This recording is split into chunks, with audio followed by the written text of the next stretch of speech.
El poeta tiene que darse a sí mismo. En el fondo está escribiendo para todos, no está escribiendo sobre él. Un poeta escribe para que lo lea un joven de provincia. O todo es un gran juego, Dios mío. De la vida tomé todas estas palabras como un niño oropel guijarros junto al río. ¿Tú crees que existe algunas voces parecidas a las tuyas en la narrativa chilena? No, soy única e irrepetible.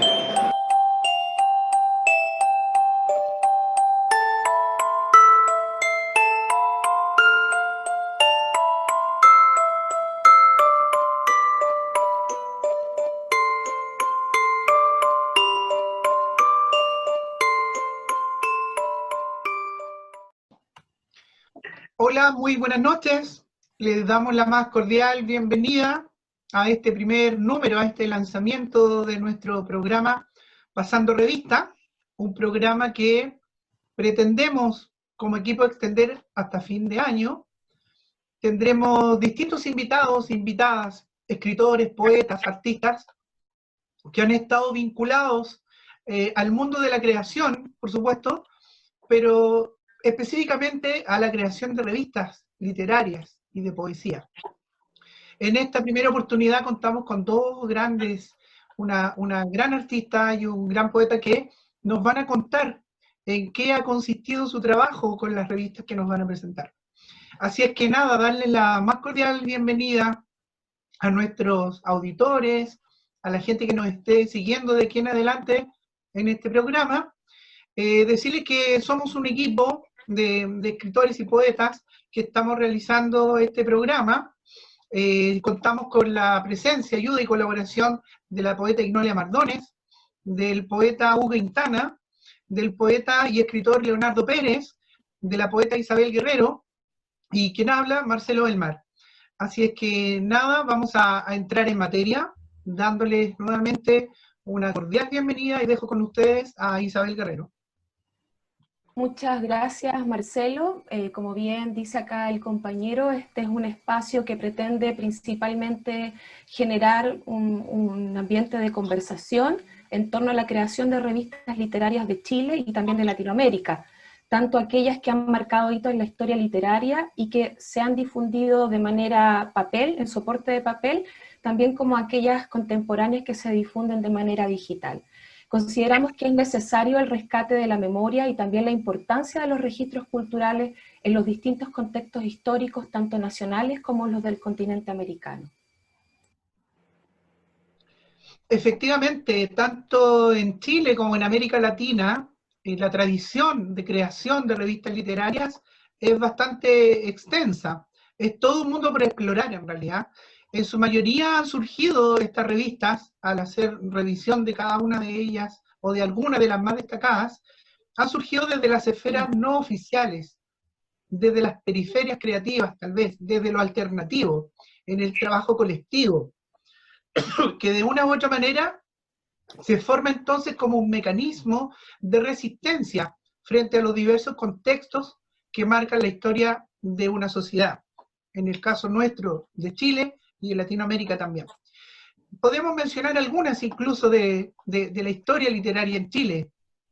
Por ejemplo, podemos señalar la revista Claridad, que fue un órgano de los estudiantes de la Universidad de Chile en la década del 20, la revista Multitud, una gran revista dirigida por el poeta Pablo de Roca, la revista Mandrágora, del movimiento surrealista de Chile con Teófilo Cid y Braulio Arenas a la cabeza, Orfeo, donde colaboró Jorge Teillier, Cormorán, de Enrique Lim, bueno, y una gran cantidad de otras revistas y poetas que estuvieron realizándolas.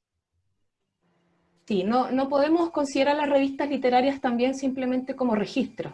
En ellas podemos ver, como dice Marcelo, la resistencia cultural, el imaginario colectivo, individual, la percepción de creadoras y creadores frente a los distintos contextos sociopolíticos.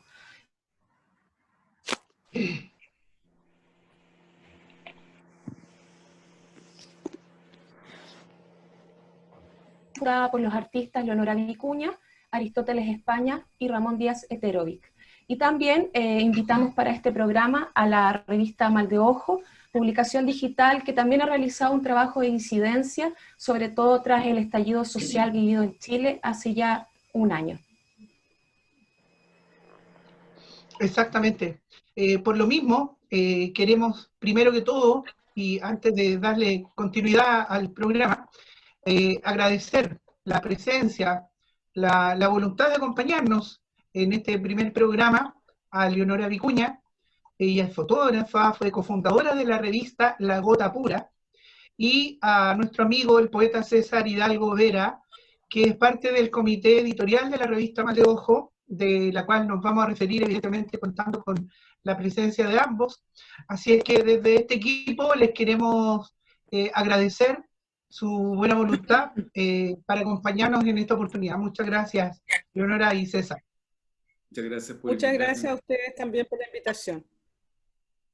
Bien, como nos dice o nos señalaba Marcelo, aquí estamos con dos personas muy especiales para nosotros y también muy importantes para lo que es la historia literaria de registro artístico-cultural de nuestro país.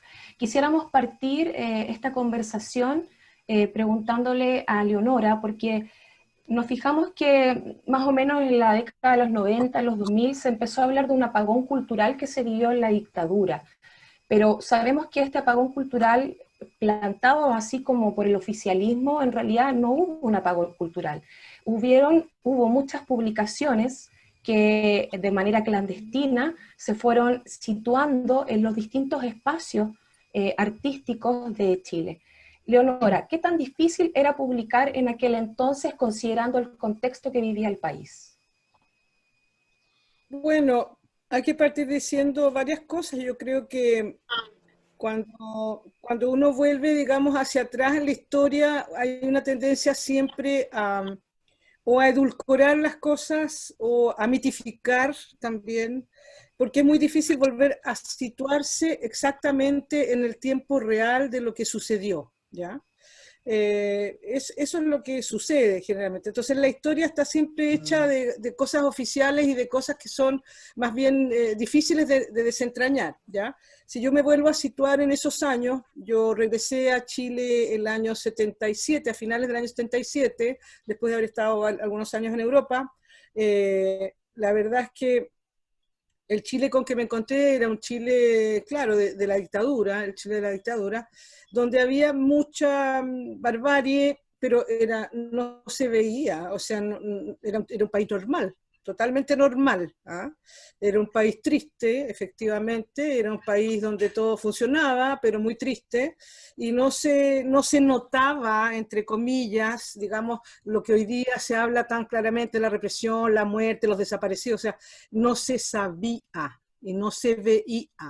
Exactamente. Se vivía un clima muy tremendo, efectivamente, muy de apagón cultural, ¿ya?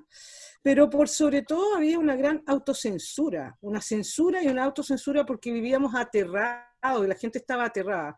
Yo esto no lo sentía tan claramente porque justamente yo venía de afuera, venía de Europa, entonces me parecía bastante terrible que la gente tuviera tanto miedo. Como no había vivido yo el golpe de Estado en carne propia, entonces era una cosa para mí chocante, ¿ya?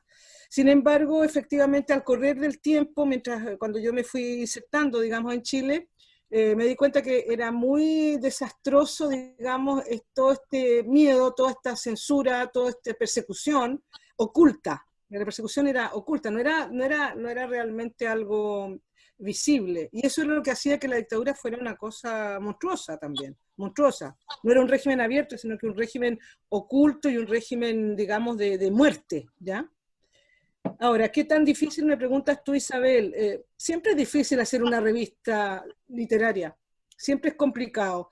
Y está claro que en las crisis en realidad la gente necesita con mayor fuerza expresarse, ¿ya? Y las crisis producen generalmente mucha creatividad.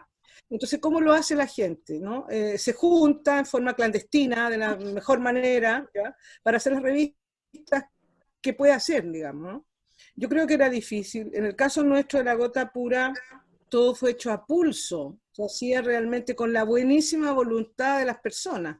Como era una revista que era netamente de poesía, y no era una revista contestataria en el sentido, digamos, de una revista política, abiertamente política, en que nosotros íbamos a poner, qué sé yo, los poetas, que son los poetas, no sé, digamos, abiertamente contestatario. Bueno, nos dedicamos a eso, pero fue realmente una cosa hecha a pulso y con mucho, mucho amor y con un sentido muy grande de lo que era, digamos, la poesía misma, el rescate de la poesía, lo que estaba haciendo la gente joven en Chile al mismo tiempo, lo que había hecho la poesía vernácula en Chile y la poesía universal. Esa era nuestra idea fundamental, digamos. No sé si respondo bien tu pregunta, Isabel. Sí, claro que sí. Tomando esto mismo, ¿cómo se les ocurre la idea, pensando obviamente en este contexto con todas estas cosas que habían en contra, cómo se genera ese momento donde ustedes se lanzan, se tiran a querer ya manifestarse con el papel? Yo creo que los momentos se generan siempre como se generan.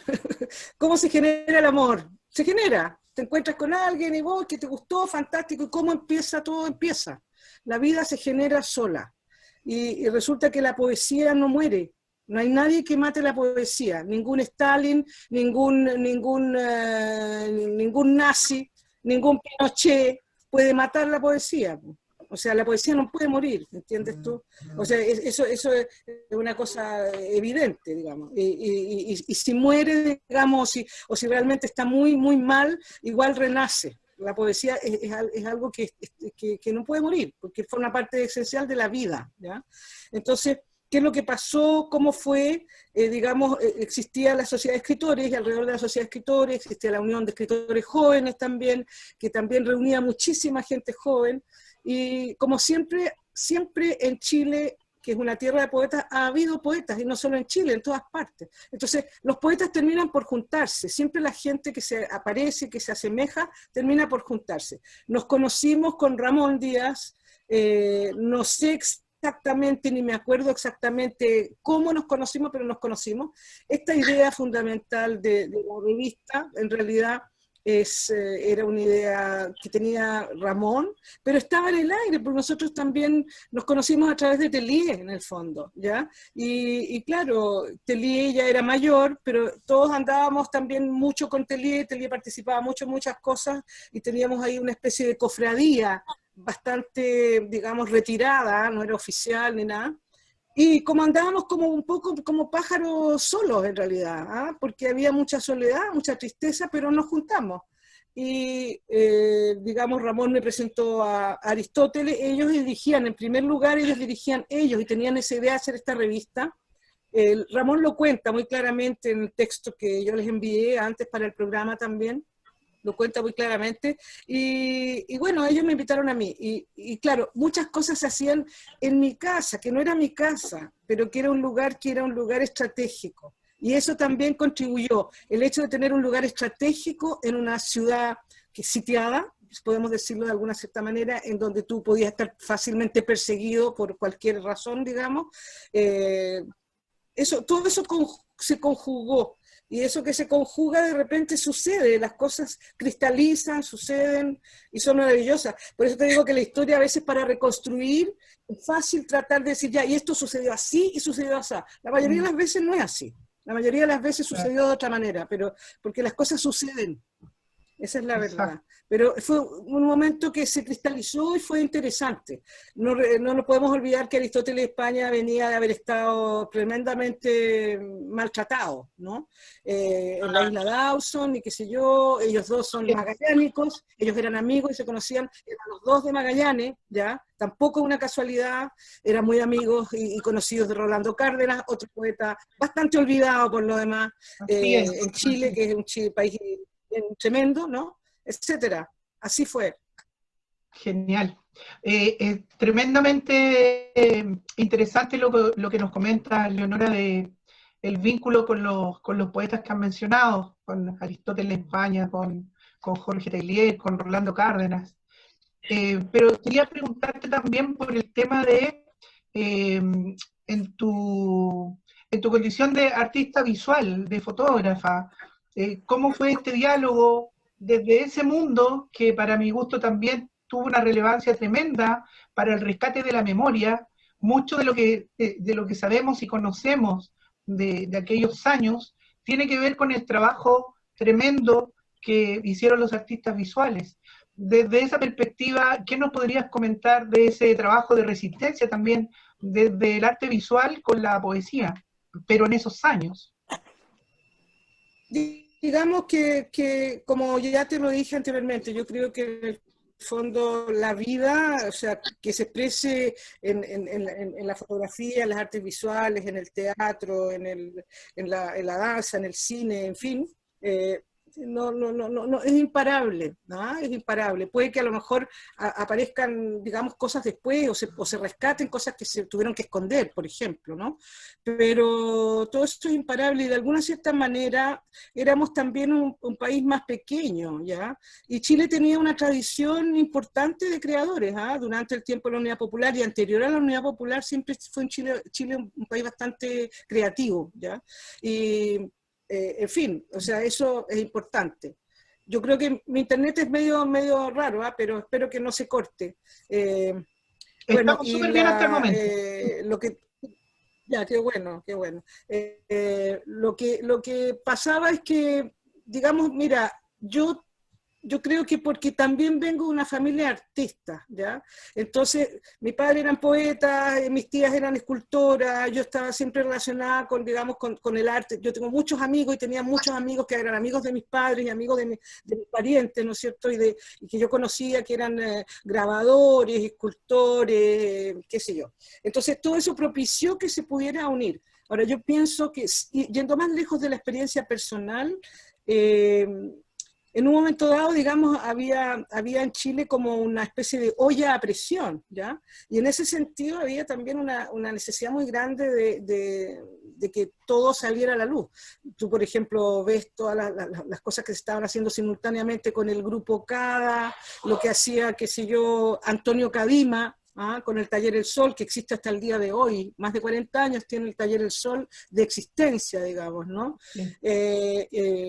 Y tanta otra gente, digamos. Entonces, todas las expresiones empezaron a unirse y había una necesidad muy grande de ir hacia lo multidisciplinar, de lo cual no se hablaba. Ahora se usa esa palabra media ciútica de lo multidisciplinar, pero en realidad eran las artes en general, ¿no? Que antes tenían como una existencia separada, comenzaron a unirse, ¿ya? Y yo creo que vienen de la necesidad de la gente también de unirse en una misma cosa. Pero eso pasaba también afuera de Chile, y eso pasaba, es como una cosa que está en la época también, ¿no? Que es importante, es que es una cosa, como dices tú, de resistencia, pero al mismo tiempo de vida. O sea, nosotros hacíamos eso sin darnos cuenta que estábamos tanto resistiendo. Por ejemplo, la revista La Castaña, sí, resistíamos, la revista La Bicicleta, resistíamos sobre todo a los avatares económicos. Tampoco éramos abiertamente perseguidos. Podría ser que hubieran personas que tuvieran connotaciones o que hubieran estado perseguidas. Es decir, siempre estaba presente, digamos, ese fantasma de que tú podías pasarte cualquier cosa, ¿no? Que tampoco podías llegar y decir cualquier cosa. La gente se cuidaba mucho, nos cuidábamos bastante, pero existían muchas expresiones y muchas cosas interesantes. Yo me acuerdo, por ejemplo, de los encuentros de arte joven, en los que yo, digamos, fui gestora de los encuentros de arte joven, con una amiga que era un poquito mayor que yo, ahora fallecida, la Francisca de Droguet. Hicimos los encuentros de arte joven a pulso también, a pulso, y nosotras dos. Y lo hicimos contra la idea, efectivamente, del apagón cultural. Lo que dijimos, yo llegando a Europa dije, ¿qué apagón cultural? ¿Qué es esto? Nada. Aquí lo que hay que juntar es a los artistas y a toda la gente de Chile y hacer un gran encuentro y un gran festival. Y yo creo que eso también sirvió mucho para que la gente se conociera. Entonces, ¿sí?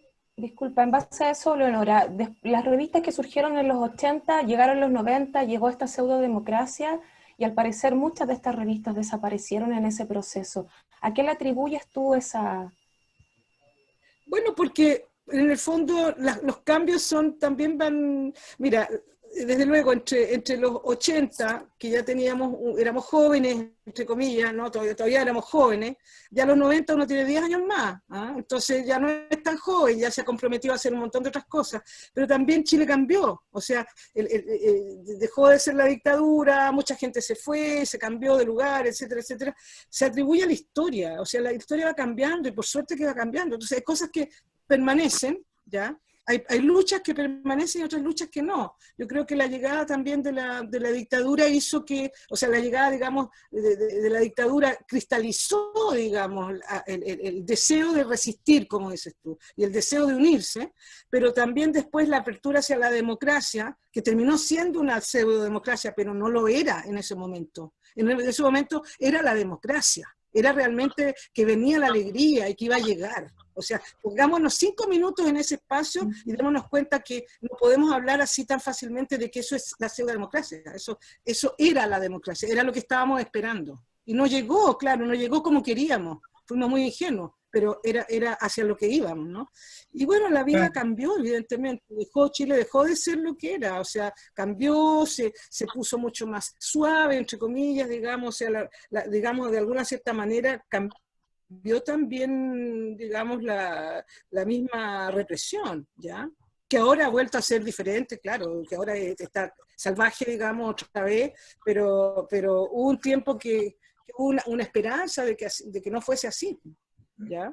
Entonces, claro, van desapareciendo algunas cosas y también se van cansando, se van agotando. Mira, casi obtener en esos momentos 10 números de una revista de poesía es mucho. Muchas veces las revistas de poesía duran 2, 3 números y se acaban.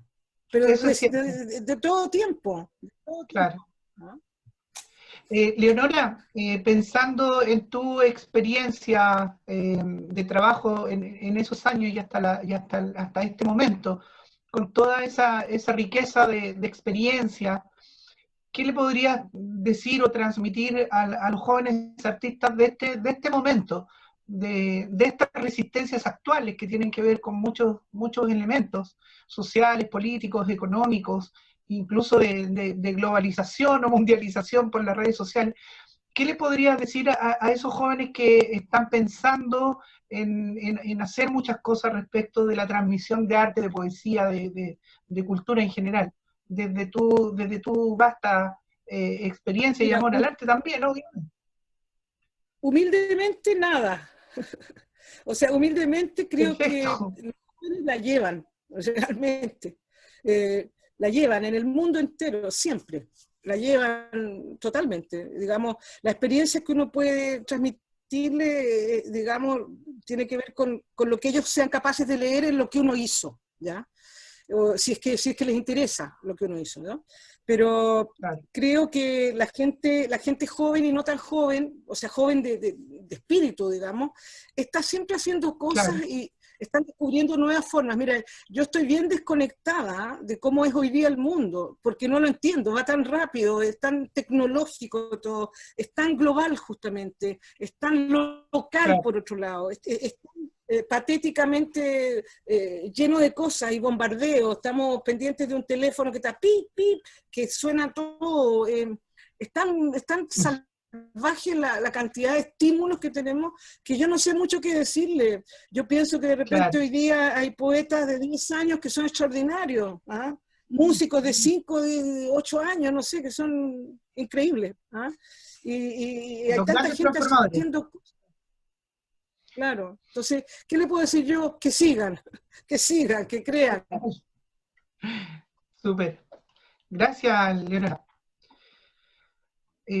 Bueno, vamos a continuar en este diálogo, agradeciendo obviamente la disposición de Leonora de acompañarnos y contarnos desde su contexto histórico también, el peso y trayectoria que tuvo la revista La Botadura. Pero también contamos en esta oportunidad con el poeta César Hidalgo, quien es parte del comité editorial de la revista Mal de Ojo. Revista Mal de Ojo es una revista digital.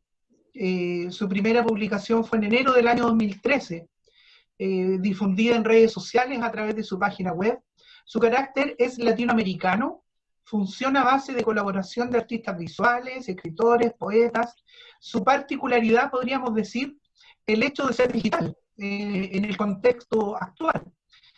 Y también algo que dijo Leonora, que no es menor para nada, y es que es una revista que ha tenido una cantidad importante de números a la fecha, continuadamente.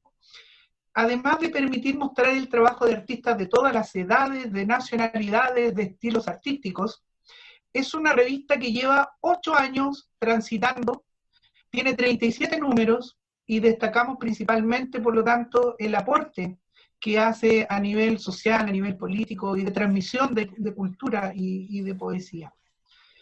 Entonces, vamos a contar ahora con la presencia de César, que es parte del comité editorial de esta revista. César, primero que nada, bienvenido y muchas gracias por acompañarnos. En este segmento quiero dejar también la constancia de que nos va a acompañar en las preguntas nuestro amigo el poeta Hugo Quintana. Ahora con nuestro buen amigo César Hidalgo. Él es editor de la revista Mal de Ojo, que es una revista que tiene 8 años, tiene 37 números, y que funciona tanto en la realidad digital como también en la realidad del papel impreso. Así que esta noche nos acompaña en este diálogo interesante de Pasando Revista nuestro buen amigo César Hidalgo. César, pasa que el tener un tono político en el caso de la construcción de la revista Mal de Ojo les ha favorecido, les ha abierto puertas o les ha provocado, por ejemplo, ácidas críticas de gente que a lo mejor observa una posición política como algo problemático. ¿Cómo ha sido la experiencia desde esa perspectiva con un discurso bien ajustado, bien propuesto desde el punto de vista de lo político? Revistas como La Gota Pura, Revista Mal de Ojo, son revistas que inciden y que sirven y asusan a que exista una masa crítica, a visibilizar la masa crítica, ¿cierto? Entonces es importante, yo felicito a la Isabel porque ya son 37 números o más. Entonces yo he estado desde el 2016 ahí en la revista y realmente es un trabajo súper constante que ha tenido ella, así que la felicito y me siento muy agradecido y honrado en pertenecer a esta revista y ahora también con el tema de que haya crecido. En cuanto a tu pregunta, Hugo, claro, siempre se había hecho digital, pero se da la coincidencia que, bueno, yo tengo una pequeña editorial, soy parte ahora, ya no tengo, sino soy parte, porque ahora también tenemos un equipo de diferentes poetas de diferentes países, así que, bien, también creció igual como la revista Mal de Ojo. Y bueno, y en ese momento yo tenía con un bueno, la editorial en la cual editaba poesía mapuche, poesía disidente, poesía social. Entonces nos unimos con Isabel y empezamos bueno, ella me invitó a ser parte de la revista y ahí comenzamos a imprimir la revista. Creo que el primer número que fue impreso fue el de las poetas chilenas, donde se hizo toda una estrategia con un fotógrafo y que fotografiaba a las poetas, y aparte poníamos sus textos. Y que esa revista después la llevamos a San Cristóbal de las Casas, Chiapas, y que yo la pasé por Oaxaca y por la Feria Internacional del Libro del Zócalo en México. Wow. Entonces, esa creo que fue la primera empresa que tuvimos. Entonces, vamos jugando con eso y viendo también las necesidades también, pero también los recursos que tengamos. Ahora, por ejemplo, con el tema de la pandemia ya no podemos hacerla impresa, hasta nuevo aviso. Pero claro, ahí está la idea. A propósito de una parte de lo que tú dijiste en este diálogo, el tema del compromiso político que tiene esta revista, que es una impronta bien interesante. Hay gente que no le gusta esa impronta. Algunos pretenden hacernos pensar que no tener un discurso político es como neutro o como un poco más limpio. La experiencia de ustedes, compromiso político, a propósito del tema de la producción literaria, ¿cómo ha pesado en la experiencia? ¿Les ha ayudado? ¿Les ha fortalecido? ¿Les ha abierto puertas? o decididamente hay gente que se ha puesto en una vereda contraria y les ha criticado muy fuerte. Mira, no sé a qué se deba, pero hemos más sumado que restado, diría yo. La consecuencia finalmente ha tenido su fruto. Y también ¿cómo se llama? Reunirnos y unir fuerzas con otra gente de otros países que también está en la misma. Entonces ha sido bonito porque, por ejemplo, después de esta revista de poesía de mujeres, hicimos una revista que realmente nos emocionó mucho, que fue el número para África, donde un amigo que es Joao, que vive en México, pero él es de, ¿cómo se llama? ¿De dónde es que es México? ¿Es Joao? Angola. Angola.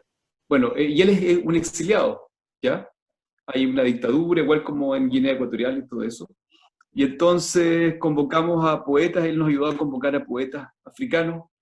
Él había hecho una antología de poetas africanos. Y la mayoría habían estado en la cárcel. La mayoría.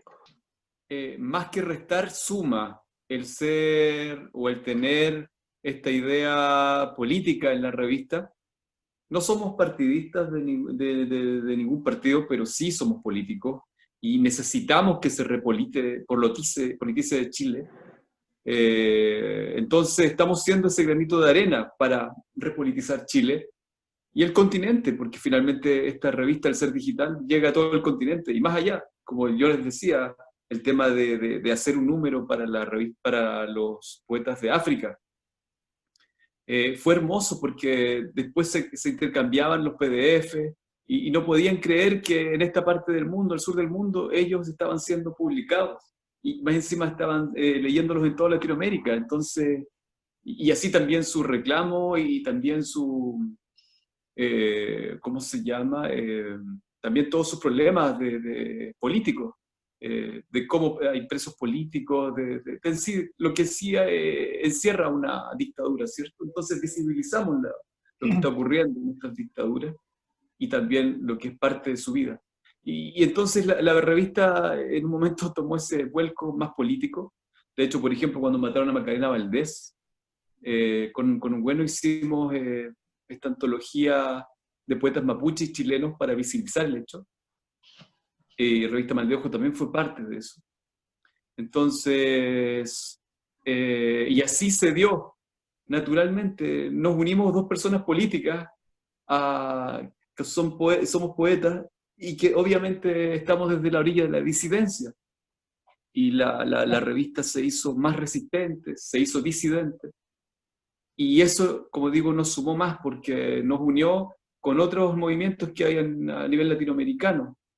Entonces, eso realmente es un premio, no sé, una ganancia, es un honor también ser parte de eso y tener esas amistades y seguir en esta lucha, en esta trinchera. Profundicemos en esa idea. Tengo entendido que Revista Mal de Ojo saca un número especial en noviembre del año pasado, en octubre. O sea, claro, solo días, solo par de semanas de ocurrido el estallido social. ¿Cómo fue esa experiencia y el impacto que eso tuvo? Mira, la verdad que no esperamos que tuviera tanto impacto, y más encima fue como casi automático. Yo diría que a los 3 días o 4 días ya teníamos la revista, era como eso, porque llegó tanto material, había tanto material en los medios. No hablo de los medios hegemónicos, sino que hablo de los otros medios, ¿cierto? Los underground. Entonces, había mucha fotografía underground, había muchos graffiti, la calle hablaba, las paredes hablaban, y era cosa de fotografiar y ya tenía todo un contexto, ¿cierto? Una contextualización de lo que estaba ocurriendo. Más las personas que estaban desesperadas también por contar su verdad desde su punto de vista. Entonces, finalmente se convirtió en eso,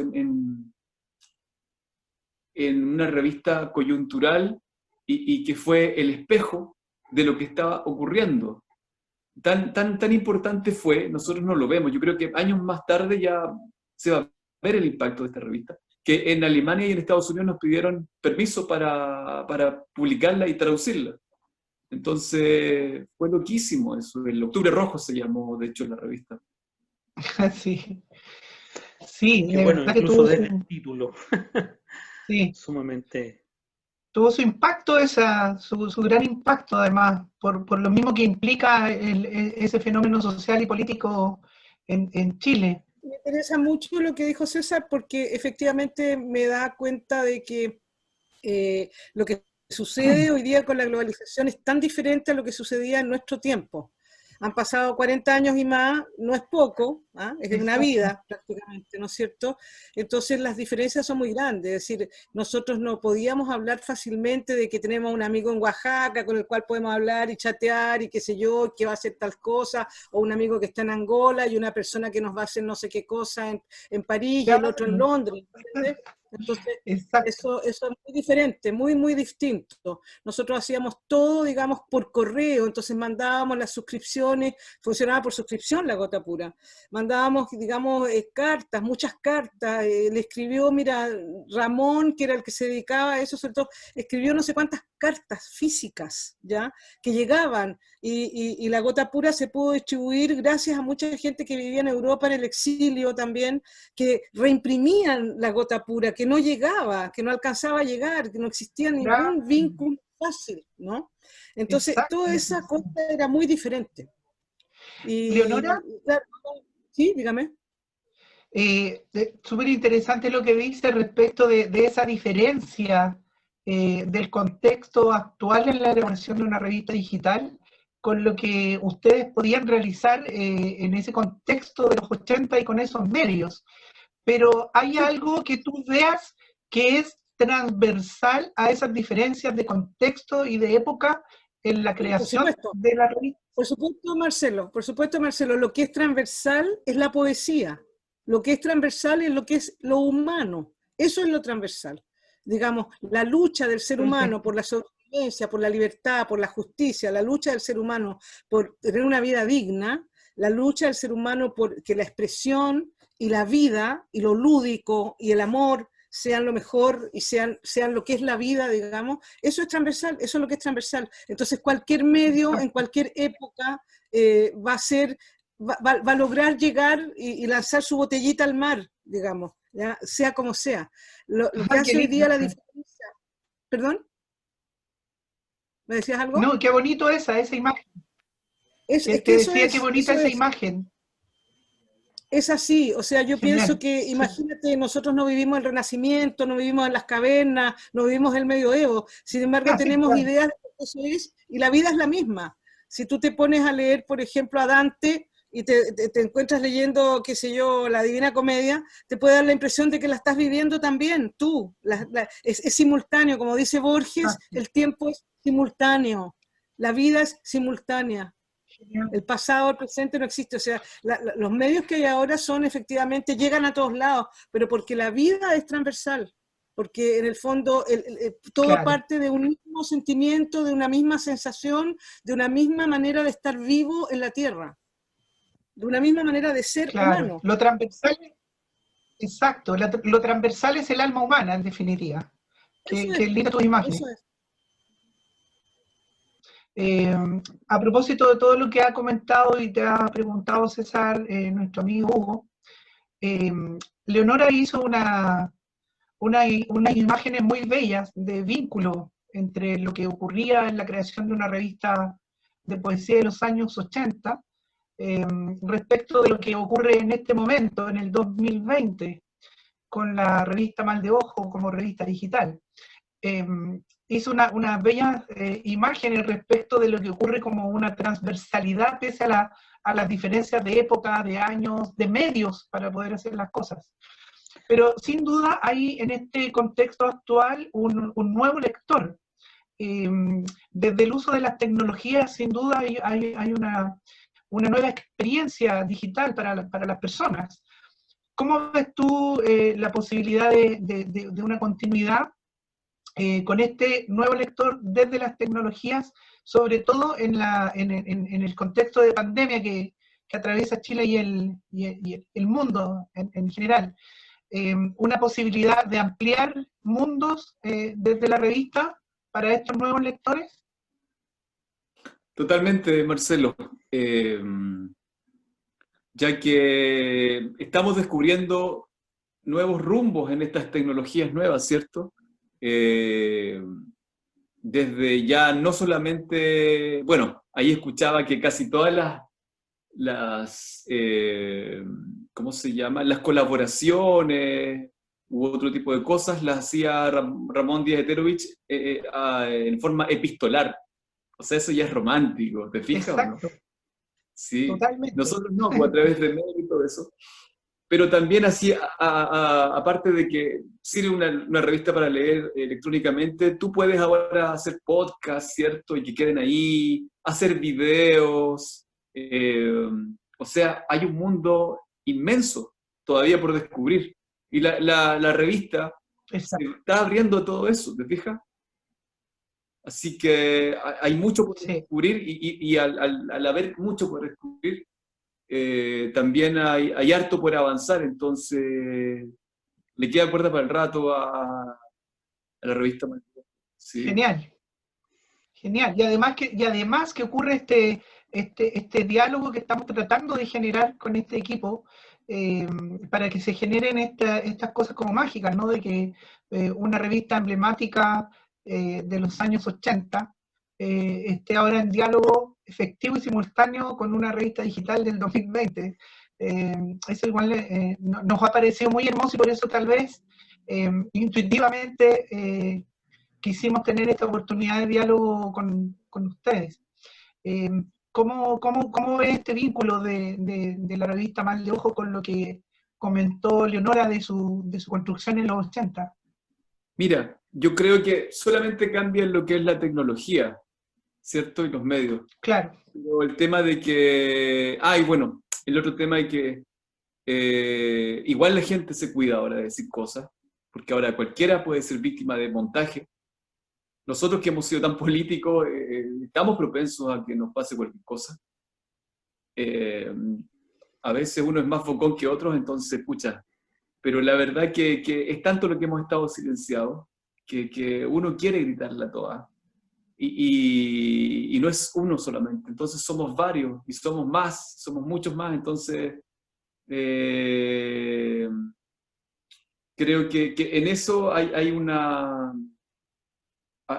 ¿cómo se llama? Una coincidencia con lo que pasaba en los tiempos de la Gota Pura, porque la gente sí quería hablar, pese a que también ahí ni siquiera necesitaban montaje, sino que llegaban y te apresaban y te mataban o te hacían desaparecer, ¿cierto? O te torturaban. Claro. Ahora estamos casi en la misma, pero ahora te andan suicidando o te andan apuñalando. Voy a recordar a un vecino que es fotógrafo de la primera línea, se metieron a su casa, le rompieron la ventana y la puerta a las 6 de la mañana, aquí a 2 cuadras de lo que es el Cerro Alegre, eso es el Cerro Concepción, y lo apuñalaron de 10 puñaladas, y le robaron todos los equipos, le robaron todo lo que había grabado. Ahora cambia el método. Tranca en mi puerta, porque pese a ser un cerro turístico y todo eso, no estamos libres de eso. Y ya empezaron en la casa. Entonces, uno está propenso o uno está vulnerable a cualquier cosa, pero la valentía viene de la rabia por la injusticia social, ¿cierto? Y porque tú quieres realmente una dignidad para el pueblo.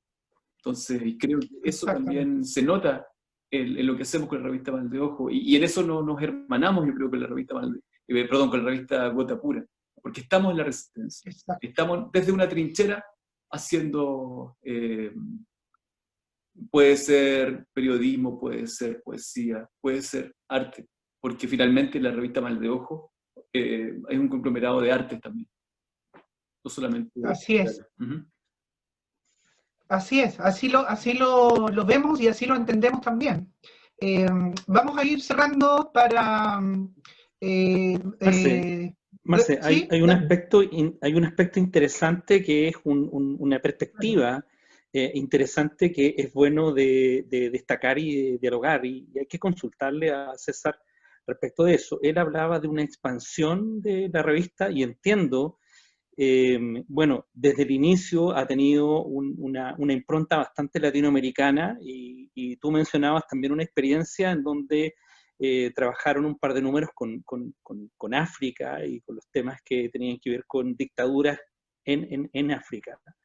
Por lo tanto, hay una perspectiva un poco también, o sea, de salir de las fronteras de nuestro país. Muchas revistas terminan mirándose el ombligo y no sacan la vista para ninguna otra parte más. Entonces, quiero que nos cuentes un poco de esta perspectiva latinoamericana y del hecho de crecimiento que ahora están experimentando. Mira, creo que eso es porque somos conscientes de que somos parte de una sola patria grande, de una América morena.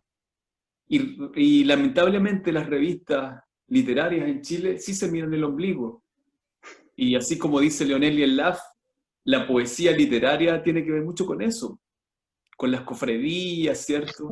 Se repiten los mismos poetas, e incluso hay revistas que de repente tanto repiten a sus autores que empiezan a hacer ensayos de libros que son muy antiguos de los mismos autores.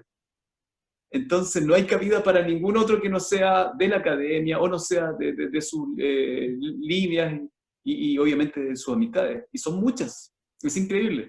Entonces, esta oportunidad de poder, por ejemplo, publicar en una revista sin antes haber publicado en ninguna parte, esta transversalidad que te da también, y que la Isabel cuando hizo la revista, creo que siempre lo pensó así, entre no distinguir entre un poeta connotado y un poeta novísimo, ¿cierto?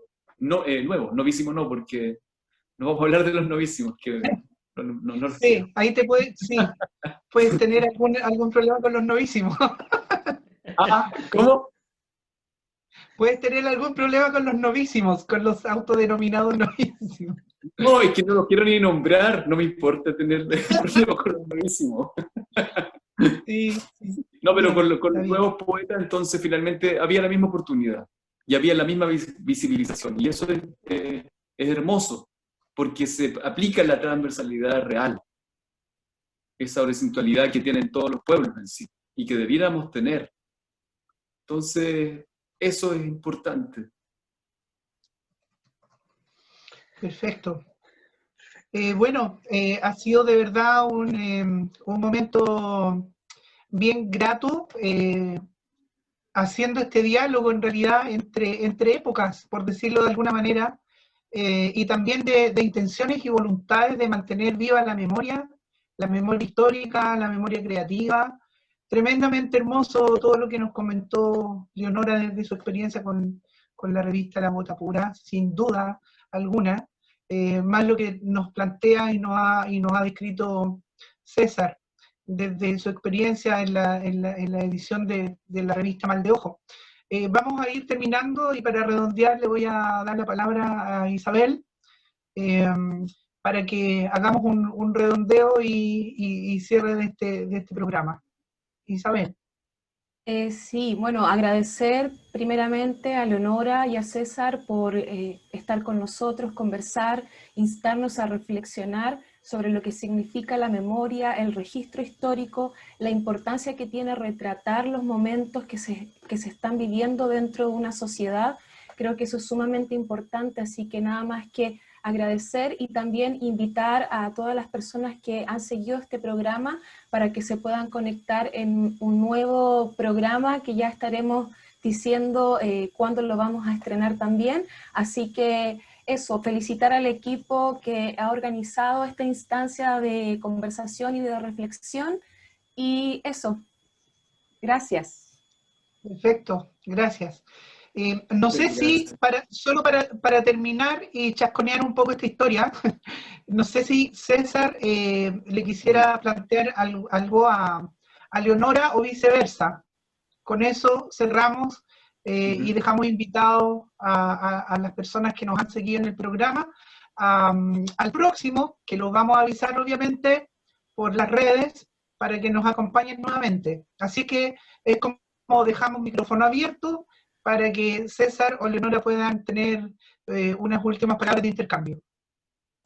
Yo quisiera decir unas pequeñas cosas a César y a todos ustedes, para terminar, digamos, es que en los años en que nosotros hicimos la revista La Gota Pura, y en esos años, bueno, y ustedes yo creo que también, como más jóvenes también, y la gente que es más joven todavía que ustedes y que está haciendo cosas, cuando hace las cosas, no hace las cosas pensando en la historia, ni haciendo historia, uno hace la vida. La vida se transforma en historia, pero si uno estuviera haciendo historia y pensando que esto lo está haciendo para historia, esos son los arribistas de mierda, esas son las gentes que hacen todo para el currículo. Ah, me tiré un pedito, aquí está, me tiré otro, aquí está. No, nosotros hacíamos la vida, y eso es lo más importante, hacer la vida, no pensar en que esto va a tener una trascendencia, porque uno no sabe lo que está haciendo también. Cuando uno es joven, uno está buscando muchas cosas, haciéndolas y haciéndolas de la manera más pura, más real, más sincera. Todo lo demás son mentiras, son inventos, ¿no? Entonces es muy importante lo que hace César, es muy importante lo que hace toda la gente en el mundo que hace revistas de poesía, que hace arte, de la manera como sea, porque en el fondo nadie sabe qué va a prevalecer y qué se va a olvidar, o qué va a quedar digamos, en el camino y qué va a seguir. Yo recuerdo una sola cosa que quiero recordar, o sea, que quiero ponerles acá. Cuando nosotros estábamos haciendo La Gota Pura, un día con Jorge Tellier, llegó él y nos dijo así socarronamente, porque era de repente muy dulce, pero también muy socarrona, dijo, bueno, pero ustedes están haciendo esta revista, La Gota Pura, claro, sí, bonita La Gota Pura, todo perfecto, pero no se olviden que en Japón, en estos momentos, estamos hablando del año 80, hay 14.000 revistas de poesía. 14.000. Entonces, es importante tener eso claro, que en el mundo somos muchísimas, pero muchísimas gentes que hacemos cosas a toda edad y que estamos siempre pensando, existiendo, y que eso es quizás lo más importante. Algunas cosas quedan, otras quedan en el camino, otras trascienden. Y muchas veces lo que trasciende en la historia, y la historia oficial, no es la historia realmente que se vivió. Yo no sé cómo habrá sido la guerra del Peloponeso, me la han contado, pero nosotros, por ejemplo, aquí, que tenemos una historia mapuche importante, siempre fuimos absolutamente mentidos y absolutamente falseados de la historia, porque teníamos un libro de historia de mierda de un señor Villalobos o no sé quién, recuerdo, que era para infundirnos miedo, para infundirnos un horror de lo que eran los mapuches, y solo se empieza a descubrir la historia mucho después. Lo mismo puede pasar con la poesía, que no está exenta de pertenecer a la historia, efectivamente. Entonces, hay mucho mito, hay muchas cosas, sigamos en lo puro, sigamos en las gotas puras, en los males de ojo puros. Eso le digo a César y a Isabel, y a Leonardo, y a la Flacucha, y a Hugo, y a ti, Marcelo. ¿Ah? Con mucho cariño, agradeciendo este programa que he sido invitado. Muchas gracias por este momento, digamos. ¿Ah? Y nada, por escuchar a César, ¿qué me responde? El retruco es César. El retruco, bueno, claro. Vamos con eso. Bueno, eso es real, lo que dice Leonora es real.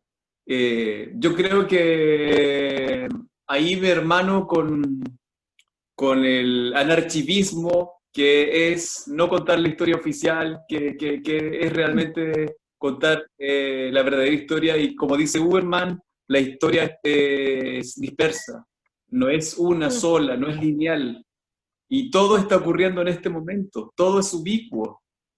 Entonces, es real, no hay que escribir para la posteridad. Capafis decía, ay de aquel que escriba en pos del aplauso de la crítica, y es real. Y eso también está en la identidad, ahí está la honestidad es la que realmente prevalece. Genial, sí. La honestidad con uno mismo. Entonces, gracias por esos consejos, Leonora, y es real, es totalmente real. Uno no es nada, la poesía finalmente no la lee casi nadie en el mundo, entonces también estamos en un espejismo y tenemos que ser súper conscientes de ese espejismo. Pero claro, esta poesía igual sirve para poder transformar mundos, dar su granito de arena. Entonces, eso, el tema, por ejemplo, de visibilizar las luchas de las minorías étnicas es tremendo, o de los desplazados sociales. Es importante. Así es. Eso. Así es. Sí, pues. Genial. Mira, de verdad, hermoso lo que han planteado. Solamente para dar un cierre dejo algunas imágenes y todos los parabienes para el poeta Licura Chihuahilaf, que fue ganador del Premio Nacional de Literatura hace un par de días. Feliz por ello. Él hablaba de la morenidad, él ha hecho grandes intentos de diálogo entre el pueblo mapuche y el pueblo chileno. En realidad, ahí hay toda una cosa que aprender, en realidad, en su recado confidencial a los chilenos, sin duda, hay mucho que aprender desde el diálogo, desde el Nutram que hablan los mapuches, desde la conversación. Así que yo creo que esta noche también ocurrió eso, hay un Nutram, una conversación hermosa e importante. Así es que nada, César, muchas gracias por acompañarnos. Leonora, de verdad también muchas gracias por todo lo que nos has comentado, por tus mensajes, y sin duda este primer programa va a ser un impulso tremendo para lo que viene en los otros programas, así que invitamos cordialmente a quienes nos siguieron en esta primera edición para que nos encontremos en los que vienen hasta fin de año. Muchas gracias, Leonora, muchas gracias, César, y sin duda a nuestros amigos colaboradores que estamos haciendo este programa, a Hugo, a Leo, a Isabel y a Ignolia. Muchas gracias y nos vemos en los próximos programas de Pasando Revista. Gracias.